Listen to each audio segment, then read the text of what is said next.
Doctor BR Ambedkar సిద్ధాంతాలను ఆచరించి చూపించిన మహానేత కాన్షీరామ్ అని బహుజన సమాజ్ పార్టీ జిల్లా అధ్యక్షులు పట్నాల విజయ్ కుమార్ కొనియాడారు. బీఎస్పీ వ్యవస్థాపకుడు కాన్షీరామ్ 91వ జయంతి వేడుకలు శనివారం ధవళేశ్వరం పలుకు స్వచ్ఛంద సేవా సంస్థ వికలాంగుల పాఠశాల బహుజన సమాజ్ పార్టీ జిల్లా అధ్యక్షుడు పట్నాల విజయ్ కుమార్ ఆధ్వర్యంలో ఘనంగా నిర్వహించారు. ఈ సందర్భంగా విద్యార్థులకు పండ్లు, స్వీట్లు పంపిణీ చేశారు.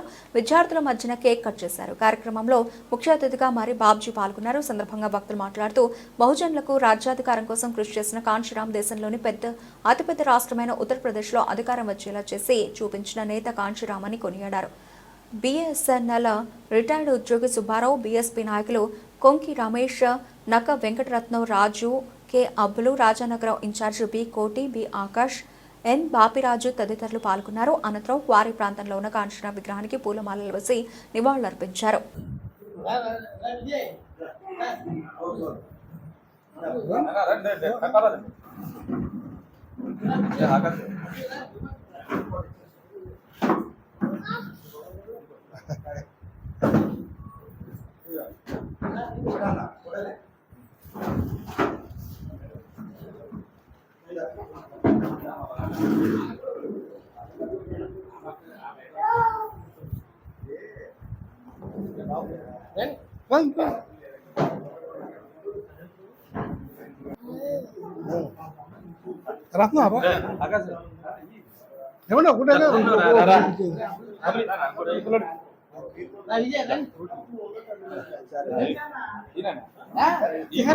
మేడం గారు కూడా పండు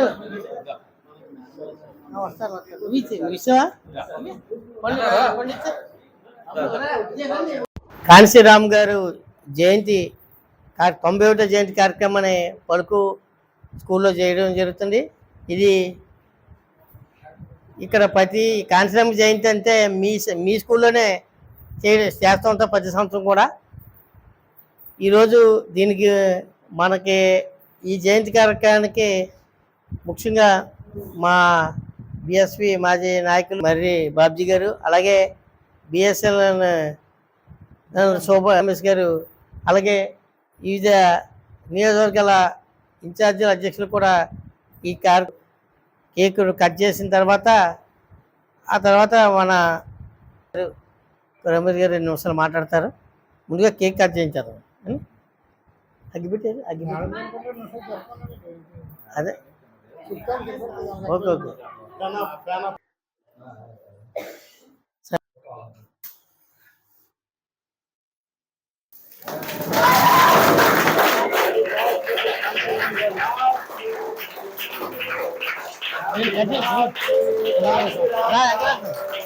అబ్బులు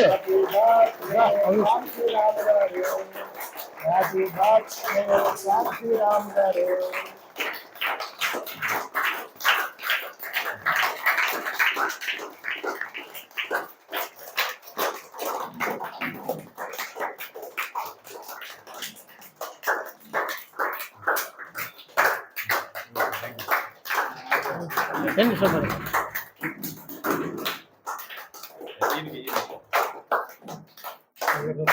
వెంకరత్నం ఓకే అబ్బులు రా డాబులు తినిపిస్తాను మీకు తినేసారా అమ్మాయికి? ఓకే ఓకే నమస్కారం బాబు గారు, బాబ్జీ గారు. Okay okay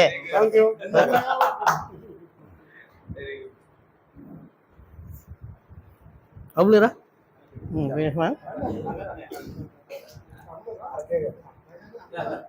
okay. ఐడియాలజీని ఆయన ఏదైతే కలలు కన్నారో ఆ సిద్ధాంతాలని ఈ భారతదేశంలో ముందుకు తీసుకెళ్ళినది ఏక వ్యక్తి మనిషి కాన్షీరామ్ గారు. ఆయన పుట్టినరోజుని 91వ పుట్టినరోజుని మీ ఇక్కడ పడుకు స్కూల్లో జరుపుకోవడం చాలా ఆనందకర విషయం. మేము ఈ జయంతి కార్యక్రమం ఇప్పుడు కూడా ఇదే స్కూల్లో జరుపుకుంటూ ఉంటాం. ఎందుకంటే కాన్షీరామ్ గారు అనే వ్యక్తి ఆయనకు బాబాసాహెబ్ అంబేద్కర్ కోసం చదువుకున్న టైంలో కానీ ఒక స్టేజీలో వచ్చినప్పుడు కానీ ఆయన కోసం తెలియదు. కానీ అంబేద్కర్ కోసం. తర్వాత ఆయన ఉద్యోగం చేస్తున్న టైంలో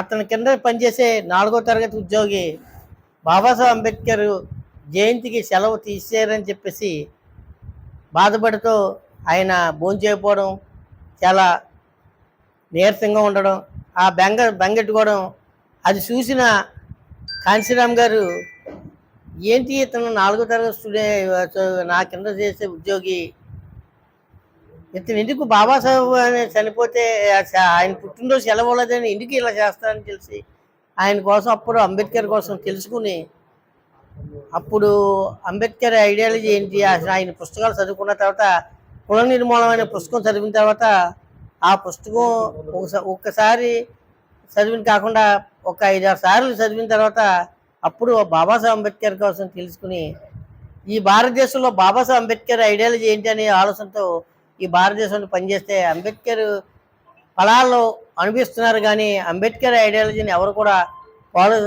ఫాలో అవుతలేదని బాధపడి ఆయనే బాబాసాహెబ్ అంబేద్కర్ ఐడియాలజీ కోసం బహుజన్ సమాజ్ పార్టీని పార్టీని ఏర్పాటు చేసి దాని ద్వారా కుమారి మాయావతి గారిని 4 సార్లు సీఎం చేసి ఘనత కాంశీరామ్ గారిని. అలాంటి కాంశీరామ్ గారికి మనం ఇక్కడ జయంతిగా సందర్భంగా ఘనవాళ్ళు అర్పించాలని తెలియజేస్తూ ఇప్పుడు మన మరిబాబ్జీ గారిని 2 నిమిషాలు. కాశీరామ్ గారు ఓట్ హమారా రాజ్ తుమారా నహి చెలేగా అని ఒక సిద్ధాంతాన్ని సూత్రీకరించారు.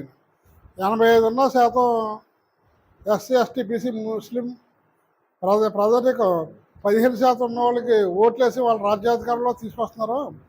అలా కాదు, మన ఓట్లు మనం వేసుకుందాం, మన సీట్లు మనమే సంపాదించుకుందాం, మనమే రాజ్యాధికారం చేద్దాం అనే ఒక సిద్ధాంతంతో ఆయన ఉత్తరప్రదేశ్, మధ్యప్రదేశ్ ఈ రాష్ట్రాల్లో తిరిగి బహుజన సమాజ్ పార్టీని ఒక ఓటు ఒక నోటు అనే ఒక సిద్ధాంతాన్ని ఇచ్చి ప్రతి మనిషికి కూడా మన ఓట్లు మనం వేసుకున్న సిద్ధాంతం ద్వారా 4 సార్లు మాయావతి గారిని ఉత్తరప్రదేశ్కి పెద్ద రాష్ట్రానికి ముఖ్యమంత్రి చేసి ఘన సాధించారు.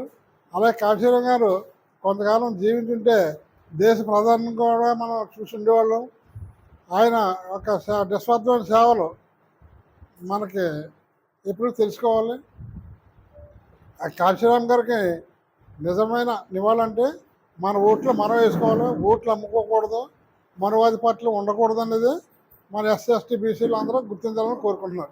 ఈ పలుకు విద్యార్థినులకు అదేవిధంగా ఉపాధ్యాయులకు, నిర్వహణకు ఈ కాంశీరామ్ గారి జయంతి సందర్భంగా ఇచ్చేసిన ప్రతి ఒక్కరికి కాంశీరామ్ జయంతి శుభాకాంక్షలు తెలియజేస్తున్నాను. కాంశీరామ్ గారి గురించి మాట్లాడుకోవాలంటే ఈ భారతదేశం గురించి మాట్లాడుకోవాలి. ఈ భారతదేశం గురించి మాట్లాడుకోవాలంటే రాజకీయాల గురించి మాట్లాడుకోవాలి. కాంశీరామ్ గారు ముందు, కాంశీరామ్ గారు తర్వాత భారతదేశ రాజకీయాల గురించి మాట్లాడుకుంటే చదువు అంత ఇంపార్టెంట్, అదేవిధంగా దేశ పరిపాలన అంత ఇంపార్టెంట్ అనుకుంటే డబ్బు ఉండి లేదా పెద్ద కులం అయితే మాత్రమే రాజకీయాలు చేసి ప్రధానమంత్రులు, ముఖ్యమంత్రులు అవ్వచ్చని ఈ భారతదేశ చరిత్ర చెప్తే కాంశీరామ్ గారి తర్వాత డబ్బు అవసరం లేదు, కులం అవసరం లేదు, రాజ్యాధికారం రావాలంటే ఓటు ఒకటే సరిపోతుంది. ఆ ఓటుని నీ ఓటును ఉపయోగించుకుంటే చాలు అనే సిద్ధాంతాన్ని తీసుకొచ్చి అంబేద్కర్ అడుగుజాడల్లో ఆయన ముందుకు వచ్చి ఓటు విలువ, డాక్టర్ బిఆర్ అంబేద్కర్ ఓటుని ఏ విధంగా మనకు సంపాదించారంటే దేశ ప్రజలకి చదువుకుని ఉండాలి, మెట్రికులేషన్ పాస్ అవ్వాలి, లేదా హౌస్ ట్యాక్స్ కట్టి ఉండాలి, పన్ను కట్టి ప్రభుత్వంలో పన్ను కట్టడంలో మాత్రమే ఓటు హక్కు అని చెప్పి అంటే స్వతంత్రం ముందు అలా కాదు, వయోజనులందరికీ ఓటు హక్కు అని చెప్పి పార్లమెంట్లో అంబేద్కర్ దెబ్బలాడితే దాని ప్రతిఫలంగా ప్రతి పౌరుడికి ఈ భారతదేశంలో ఓటు వచ్చింది. అయితే ఆ ఓటుని డబ్బుతోని లేదా రకరకాల ప్రలోభాలతో కొని డబ్బు లేకపోతే రాజకీయాలు చేయలేరు, ముఖ్యమంత్రులు ఎవరైనా ఎమ్మెల్యేలు ఎవరైనా నిరూపించిన భారతదేశానికి ఆయన ఓటు విలువ తెలియజేసి సైకిల్ మీద ఉత్తరప్రదేశ్ అంతా సైకిల్ తొక్కి ఓ ప్రాక్టికల్గా ఓటు నోటు అనే సిద్ధాంతం తీసుకొచ్చి ఓటుని ప్రజలు సద్వినియోగం చేసుకుని రాజ్యాధికారం తేవచ్చని ప్రూవ్ చేశారు. దానికి ఆయన ఒక సూత్రం చెప్పారు. ఆ ఒక్క సూత్రం చెప్తాను. ఈ దేశం, మన దేశం ఉంది కదా, మన దేశం ఇలా ఉంది. ఈ దేశ ప్రజలు 100% ప్రజలు ఉంటే ఈ నిచ్చెన మెట్ల వ్యవస్థలో భారతదేశం యొక్క ప్రజల యొక్క జీవన విధానం ఉందని చెప్తాడు ఆయన. అంటే కుల వ్యవస్థ, గిరిజనులు, షెడ్యూల్ క్యాస్టులు, బీసీలు, మైనార్టీలు, రాజులు, కాముట్లు, కమ్మవాళ్ళు, బ్రాహ్మణులు, ఇలాగా ఇక్కడ నుంచున్నట్లయితే ఒకరి మీద ఒకరు నుంచుని ఒకరినొకరు తొక్కేస్తూ ఈ దేశంలో ఈ పైన అగ్ర కులసులే దేశాన్ని సంపద, రాజకీయం అనుభవిస్తారని చెప్పి ఈ 85% ఉన్న ఎస్సీ, ఎస్టీ, బీసీ, మైనార్టీలు 85% అంటే ఈ 15% అగ్ర కులస్తులు ఈ క్యాప్తో పోల్చారాయన. ఈ క్యాప్తో పని ఉందా? పెన్ రాయటానికి పని ఉందా? లేదు కదా. క్యాప్ లేకుండా కూడా పెన్ రాయొచ్చు కదా. కాబట్టి ఆ క్యాప్తో పని లేదు. ఈ 15% అగ్ర కులస్తులతో మాకు పని లేదు. ఎస్సీ, ఎస్టీ, బీసీ, మైనార్టీలు అందరూ కలిస్తే ఈ దేశాన్ని పాలించే విధంగా పాలించంటే అందరూ సమానంగా, ఎలా సమానంగా పెన్ ఎలా పెట్టి చూపించారు ఆయన. అందరూ సమానంగా ఉన్నావా? ఇలా నడుచుకుని వెళ్ళిపోవచ్చా? ఇలా ఉంటే ఒకరి మీద ఒకరి పై నుంచి తొక్కుతున్నారు. ఈ సిద్ధాంతాన్ని చెప్పారు కాంశీరామ్ గారు. ఈ ప్రపంచంలో ఆయన రాజకీయ శాస్త్రజ్ఞుడు, రాజకీయాల్ని శాస్త్రజ్ఞుడు, ఒక సాంకేతికంగా నిరూపించి ఇలా ఉన్న నిచ్చెన మెట్ల వ్యవస్థను ఇలా తీసుకొచ్చినట్లయితే అందరికీ సమాన అవకాశాలు, సమాన ఉద్యోగాలు, అన్ని రకాల సౌకర్యాలు వస్తాయని చెప్పి నిరూపించి ఉత్తరప్రదేశ్లో రాజ్యాధికారం తెచ్చి మాయావతి గారిని ముఖ్యమంత్రిని చేసి అక్కడున్న ప్రజలకి ప్రభుత్వ భూమి అందరికీ సమానంగా పంచి చేసిన తర్వాత ఈ దేశ రాజకీయాలు రకరకాల ఎత్తుగడలతో మళ్ళీ ఈ 15% చేతిలోకి వెళ్ళింది. మళ్ళీ మీరందరూ చదువుకోవాలంటే అంబేద్కర్ చదువు సమీకరించు పోరాడని చెప్పారు. మీ అదృష్టం ఈ విద్యాలయం ద్వారా ఇంతమందిని మిమ్మల్ని ప్రయోజకులను చేస్తున్నారు కాబట్టి ముందు చదువుకున్నట్లయితే జ్ఞానం వస్తుంది. ఆ జ్ఞానాన్ని నుంచి హక్కుల గురించి మాడవచ్చు, హక్కుల గురించి ఉద్యమాలు చేయొచ్చు. ప్రతి పౌరుడు, ప్రతి వ్యక్తి స్వేచ్ఛగా, సమానంగా, సౌభ్రతత్వంగా సమాన అవకాశాలు రావడానికి అంబేద్కర్ రాజ్యాంగాన్ని రాశారు. ఆ రాజ్యాంగ